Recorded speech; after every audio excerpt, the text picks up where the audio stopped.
Hey everybody, welcome to another episode of Nerds with Friends. My name is Cody Leach. As always, I'm joined by Christian Garcia. Hero. Happen looks really orange today. I don't know. I tried a light, tried that light. I need like a soft glow. I have this little light right here, like, oh yeah. Well, today we're going to be talking a little bit about some of these small independent video games that have been coming out lately, including Palworld, Helldivers 2, and Last Epoch, that are causing waves in the gaming world where AAA studios have seemed to have faltered in recent years. So, we'll talk a little bit about that. But before we do that, make sure you like and subscribe. Give us a little comment down on the old YouTubes. That helps us out quite a bit.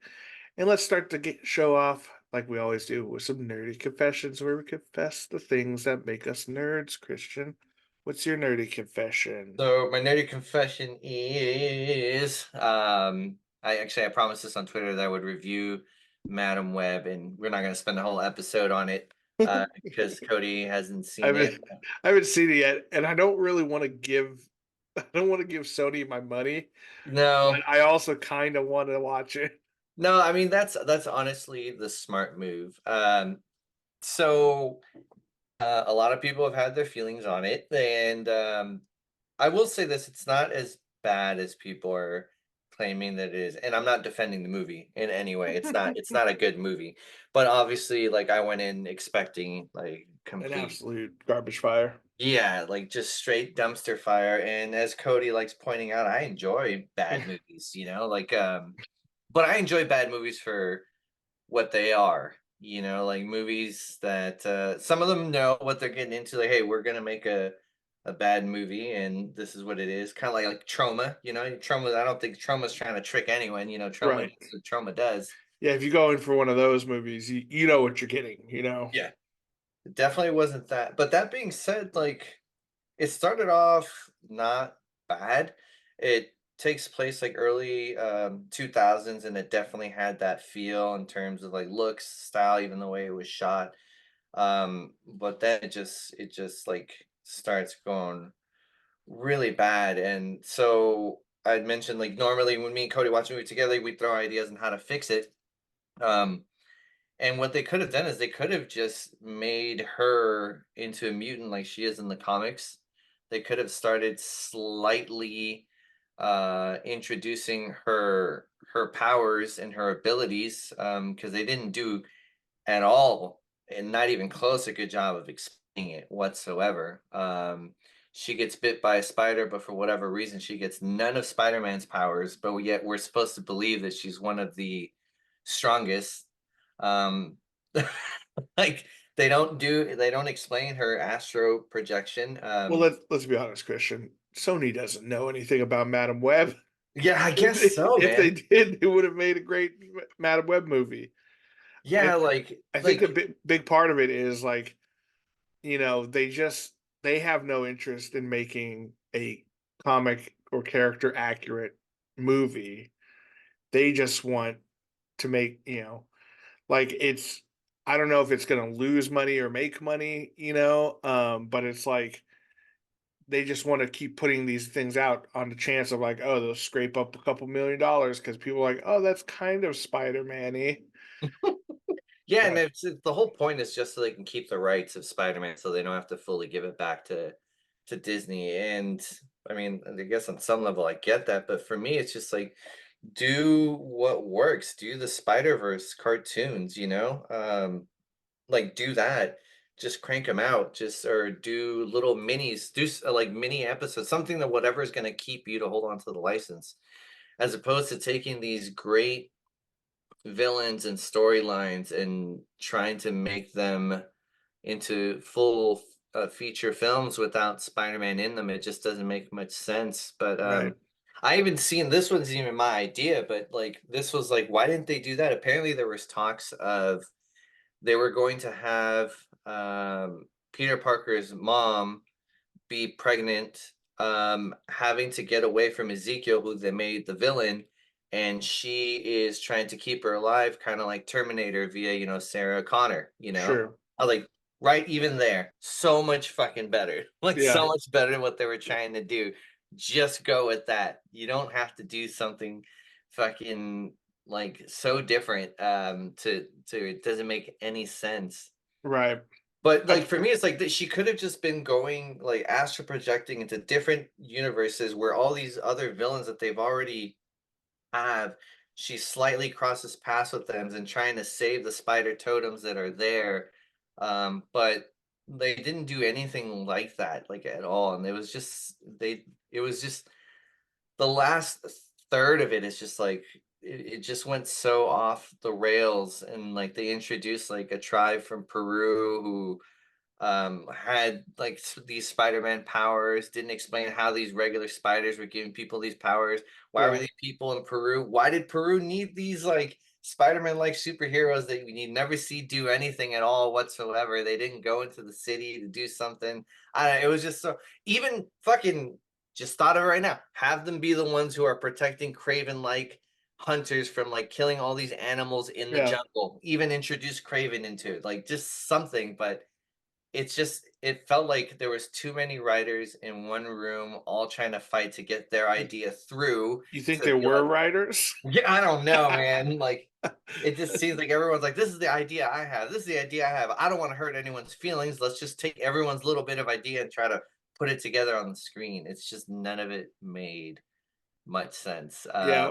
Well, as of this article on Forbes, Madam Web still hasn't broken $100 million yet in the box office, and it's at about a 13% Rotten Tomatoes, which is 2% lower than Morbius, which everyone was not a fan of that one. I think it's bewildering to me why a studio like Sony, who had we know they can make good stuff, right? Right. The Across the Spider Verse movies, which mind you are Sony Animation, so it's not exactly the movie studio, but we know someone over there knows what a good movie is and it's okay with making a good movie.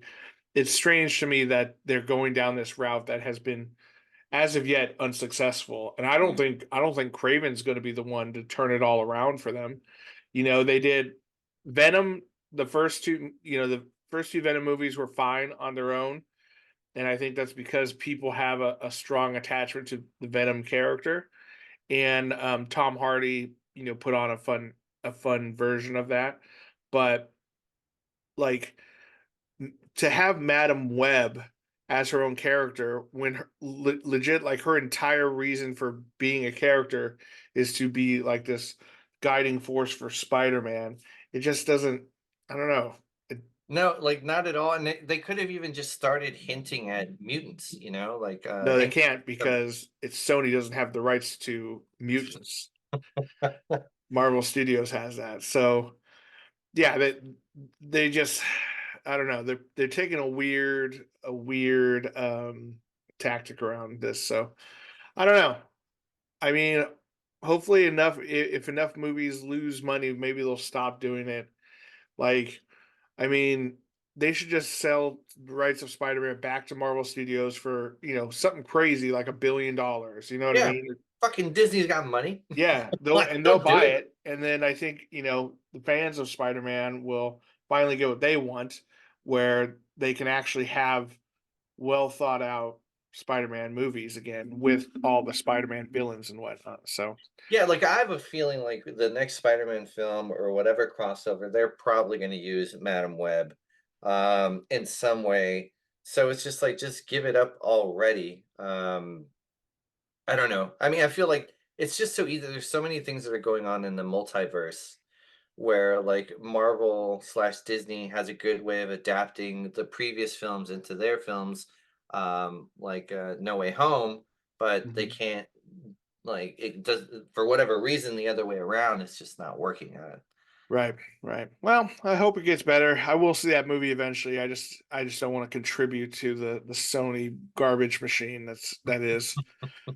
My nerdy confession. I just finished the Avatar: The Last Airbender season one on Netflix, the live action adaptation, and I gotta say, it was pretty dang good. Um, the Avatar series has obviously the M. Night Shyamalan movie was kind of a stain on its reputation. But man, this and even the new series, I know that I think the original creators of Avatar, left it early in the production because it wasn't like their vision. But I don't know, man, it was pretty dang good. It like hit the main story beats that really drove the animation forward, and all the actors, the little kid actors were pretty great. Aang seemed like a fun, funny little kid, and all the animation, all the CG and stuff looked really good. I thought it was fun. It was really good. I like powered through it in a week, and man, I'm excited for season two. It really, it covered book one of the original. You can't really call it an anime because it was American made, but it's very, it's almost basically an anime.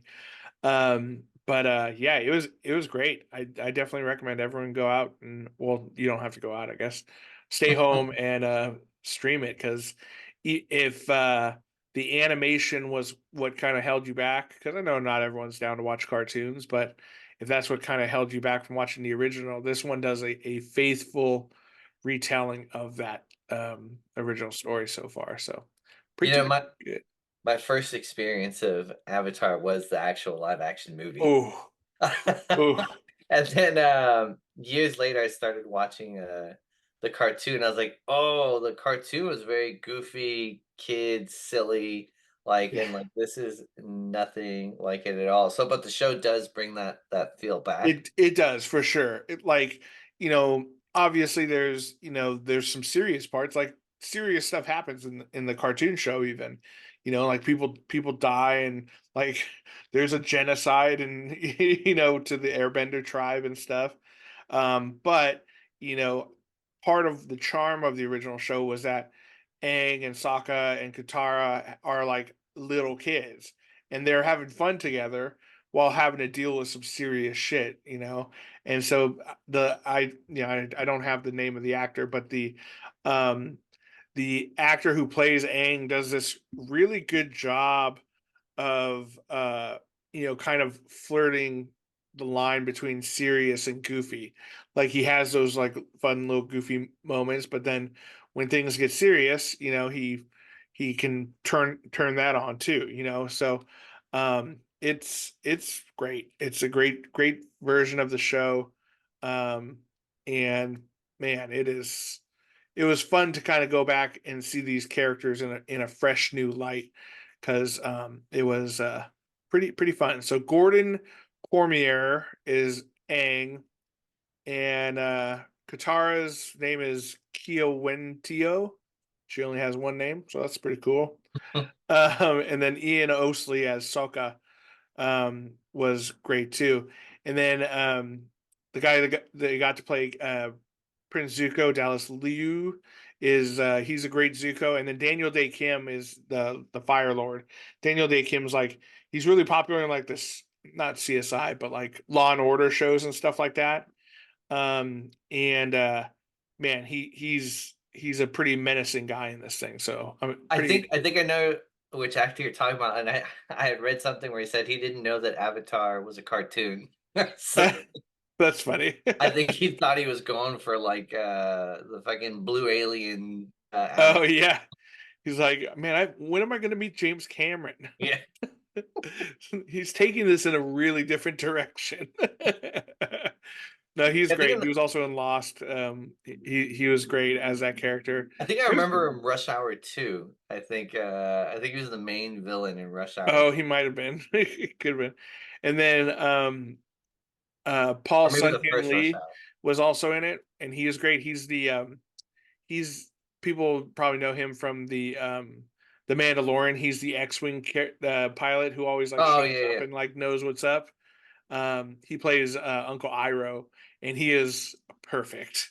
It's great. Like the cast is just incredible, and like there's a lot of new people. Like I haven't seen hardly any of these people in other stuff, but they're all doing great jobs. But yeah, really worth the watch. It's really fun. I think in the cartoon, the last episode I s or one of the last things I remember is there was I think there was a character with cabbages or something like that. Yeah, the cabbage dealer. He's got a kind of a cult following. Yeah, yeah. So I think the guy who actually voices him in the cartoon plays him Nice. in the series. Um, yeah, it's great. It's been really like fun kind of watching these all these characters that like I haven't seen it since the original show, and the show watching back on it, it's a little dated and stuff now, but it was uh it was really really really good. Um and yeah, really like I said, the animation was great. Or well, not animation but CG and like all the effects, like the bending and stuff. That was one of the things that was always bad about the M. Night Shyamalan one, was that the bending just looked like shit. Like the rock benders like punch down to the ground, and then one boulder lifts up, and then it slowly floats across the screen, and we're like, this sucks. But yeah, it's great. Check it out. Avatar: The Last Airbender is available on Netflix. Is a Netflix exclusive. Um, but yeah, let's take a quick little break, and when we come back, we'll talk about why these independent games are doing so much better than the big boys. We'll be right back.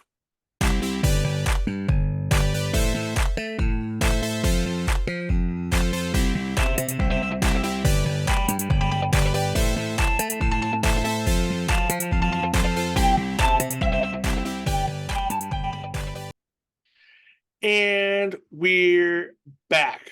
All right, so we hinted at it at the beginning of the episode, but there's been a lot of new games lately. What I know you talked about potentially getting into Helldivers, um, but have you played any of either Helldivers or Palworld or Last Epoch? Have you played any of those ones yet? Helldivers, I am like level 4 cadet.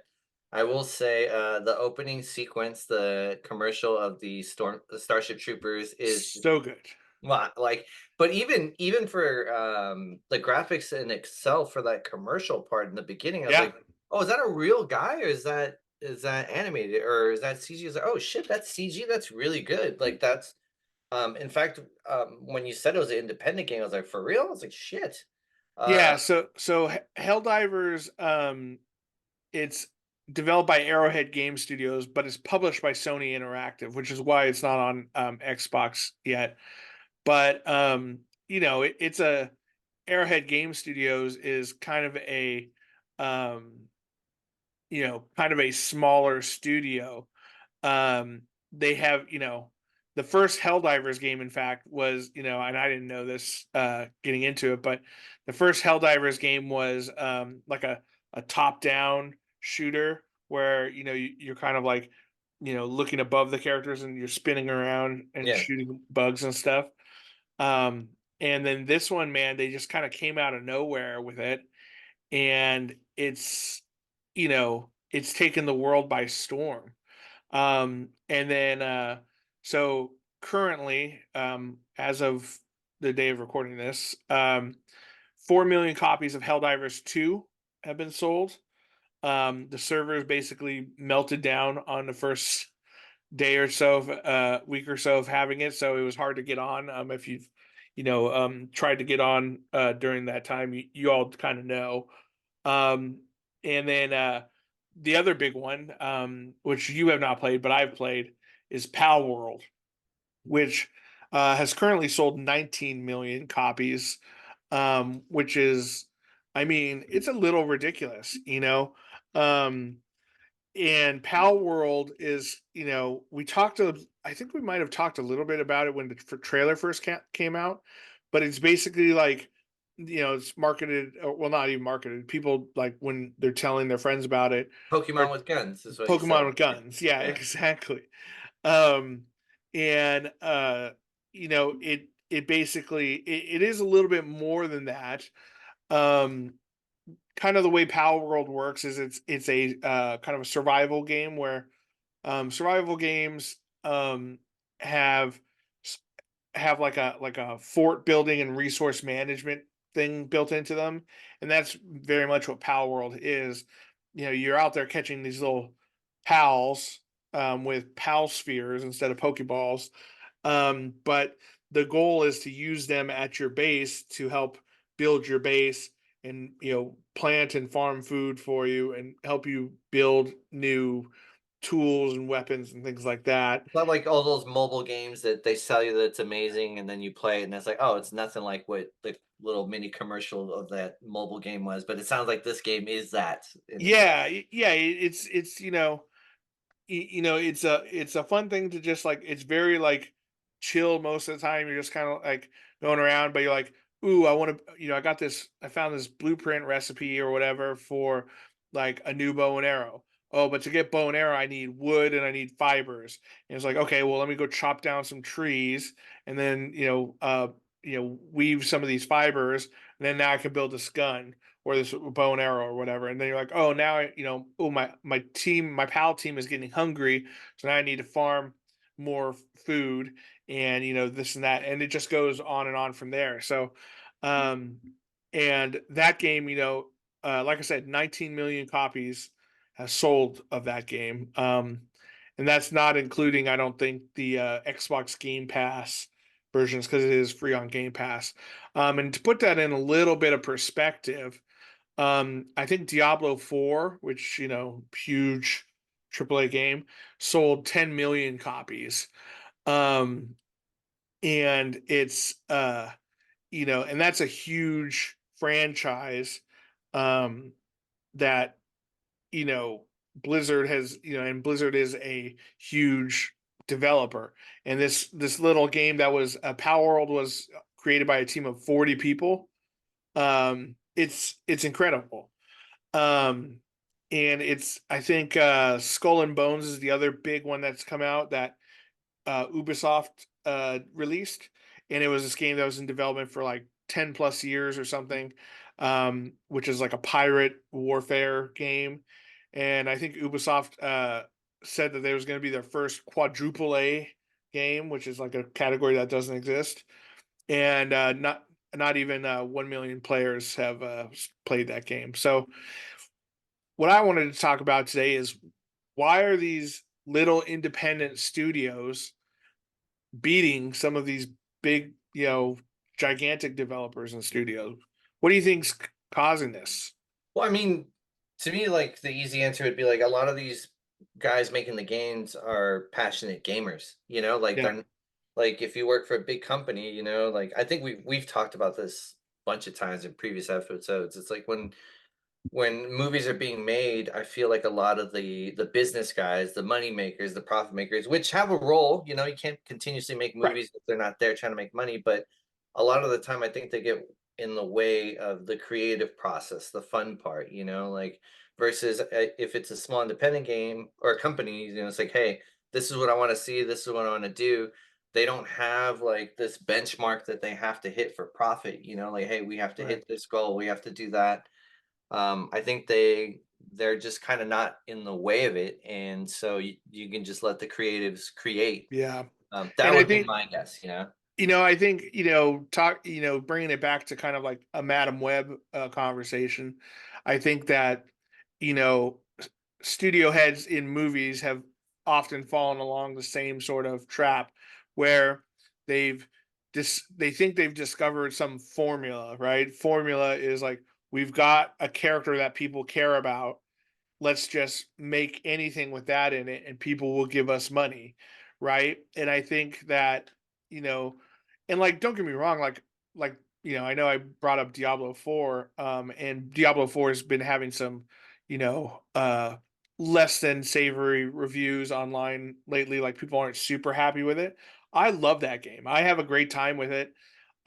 Is it as good as Diablo 2 or 3? Like, who could say? It's different, but I think, that the people at Blizzard who are in charge of Blizzard and in charge of releasing these games, they have a certain vision and a certain responsibility to, whether it's shareholders or their corporate partners or what have you, that they need to have monetary results built into the game, and I think that's a big thing that has been hurting these game Yeah. companies.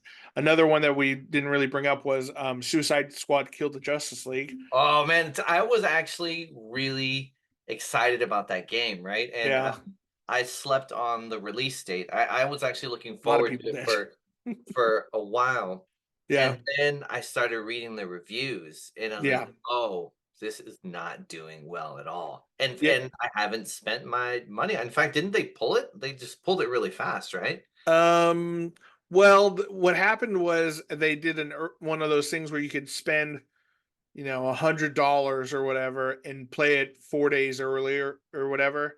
Same, they did the same thing with Diablo, and but once you jumped in on that early access, a lot of players were finding that they would enter the game and the game would think that they had completed the campaign already.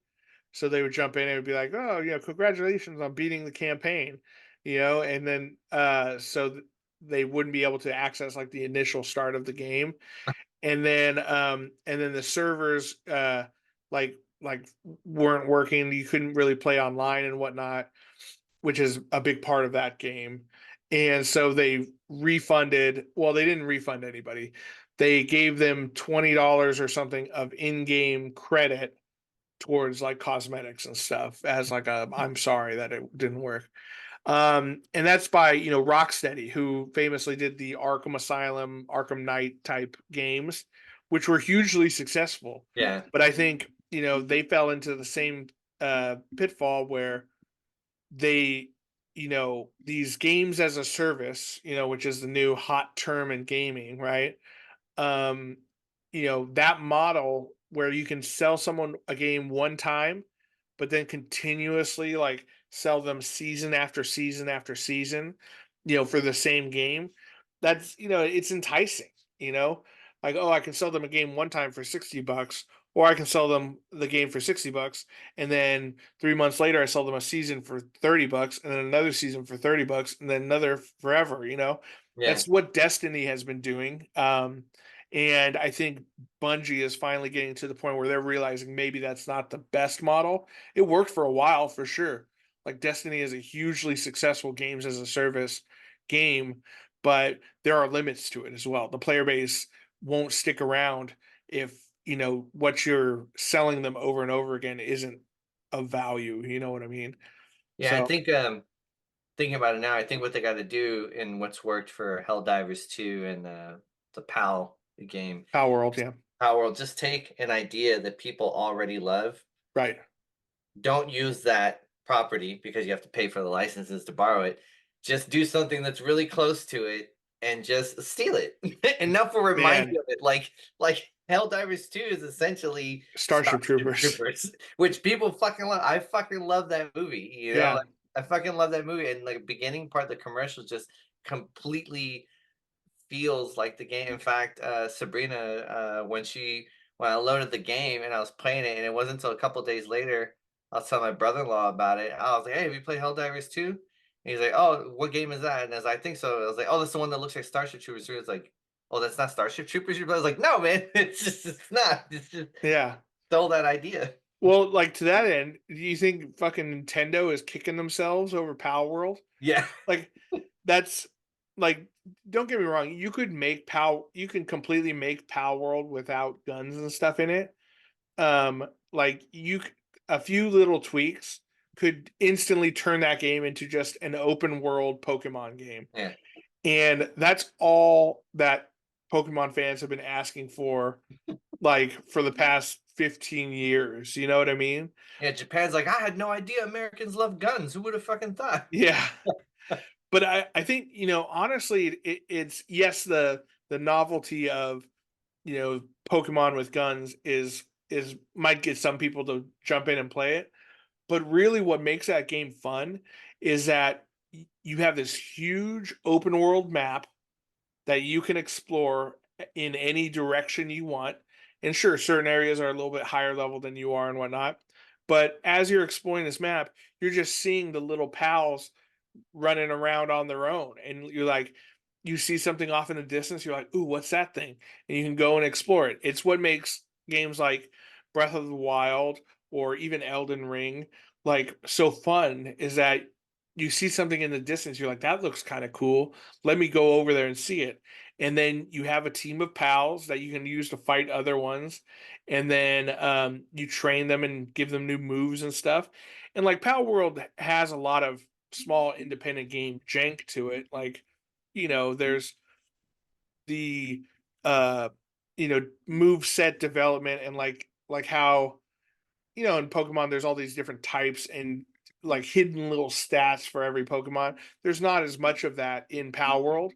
Um, and rightfully so. I mean, again, a team of 40 people made the game, but it's like they gave people what they wanted and what they've been asking for this entire time. The closest thing that Pokemon's done really is the Legend of Arceus, which did pretty well, but it doesn't have the same sort of player base and like respect that Power World does. And it's just, I think, so the other thing holding some of these companies back is like they're afraid to try something new. Yeah. And I think that's another thing that these several games have showed us, kind of thing. But So yeah, man. I got a game that's it's not out yet, but that I wanted to talk about, and hopefully it blows up like these other games. Now, Cody, you're gonna have to just give it a chance, all right? You've Okay. seen what these games can do, so just keep Sure. it up in mind. It's Yep. called Killer Clowns from Outer Space. I don't think you've seen the movie, right? I have seen the movie, yes. Oh, okay. Well, perfect. So I don't have to explain it. But it's coming out soon, hopefully. But I hope it gets the same type of love and reaction that these games are getting. So let's cross our fingers. I want it to blow up because I want to play with people.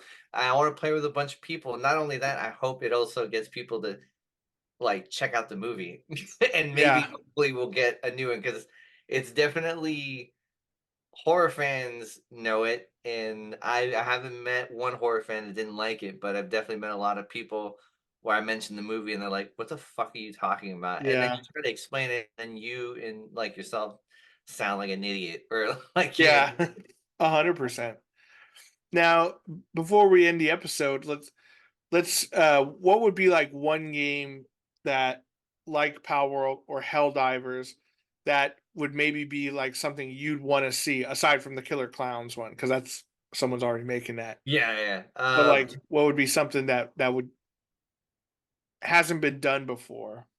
Oh man, such a great fucking question that I feel so ill prepared for. Uh, you know, I don't know how they would do it, but just because it's one of my favorite movies of all time, Labyrinth. Yeah.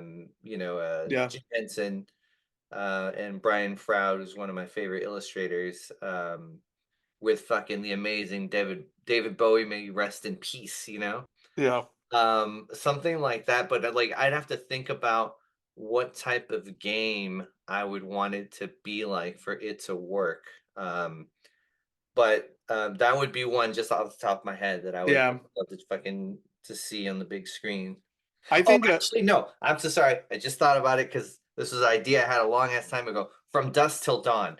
From From Dusk Dust Till Dawn, that would be a from good Dusk one. Till Dawn being stuck in a bar with, like, the different types of characters with different fighting abilities, kind of like your oh my god, the Blizzard game that was popular for so long. They Uh made a cartoon on Netflix.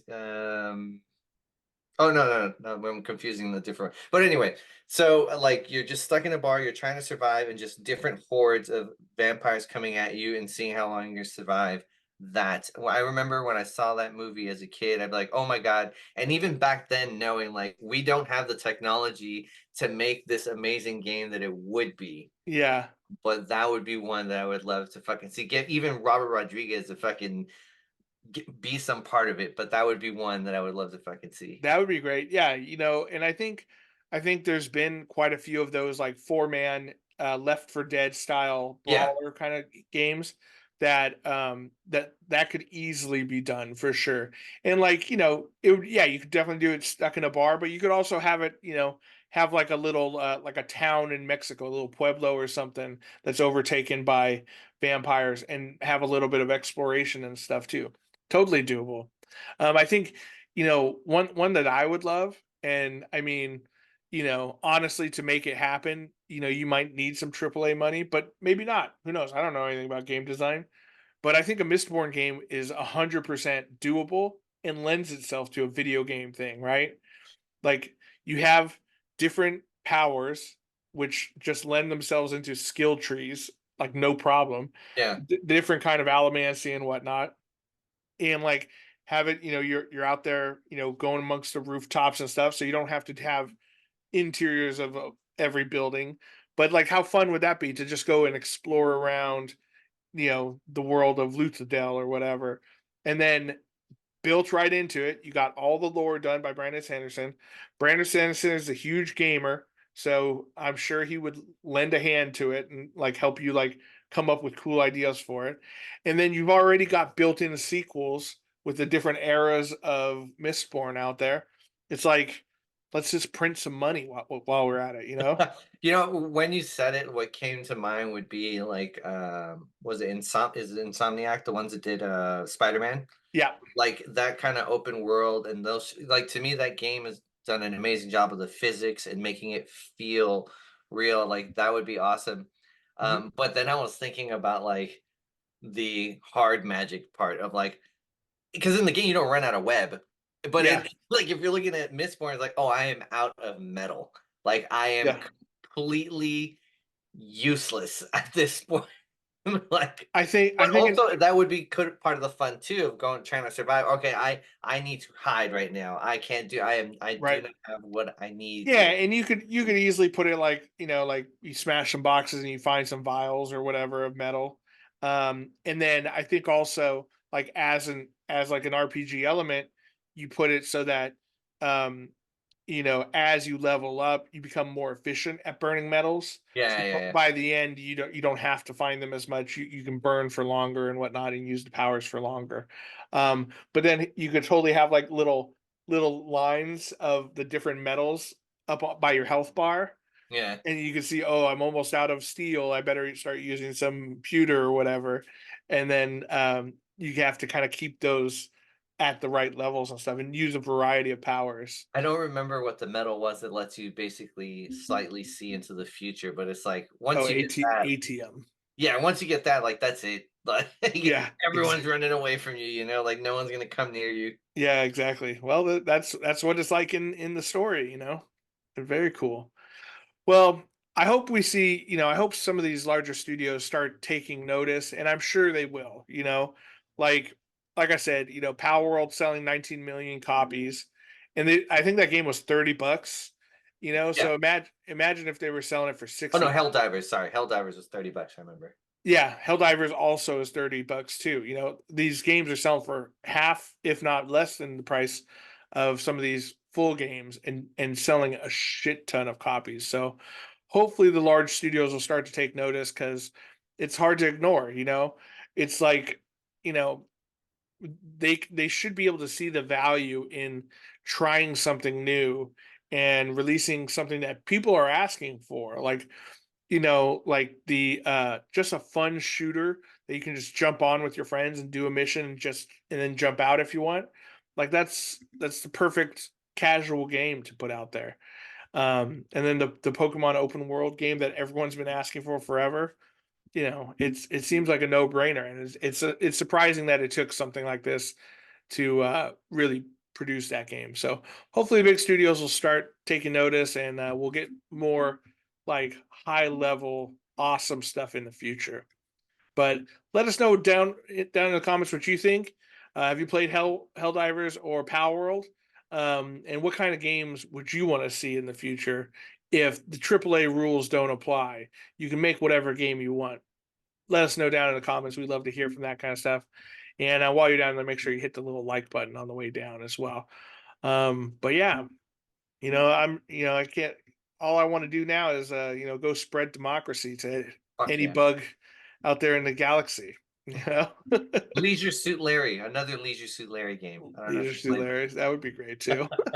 I don't think it would ever happen now, but Yeah, no, he doesn't mix well with the social world we live in. But yeah, I think there's definitely more opportunity out there, and I'm excited to see what happens next. So, Christian, thanks for being the pal in my world, Oh, and to all the nerds out there. Remember, you're not alone. You're with friends. This is Nerds with Friends. Thank you, and good night.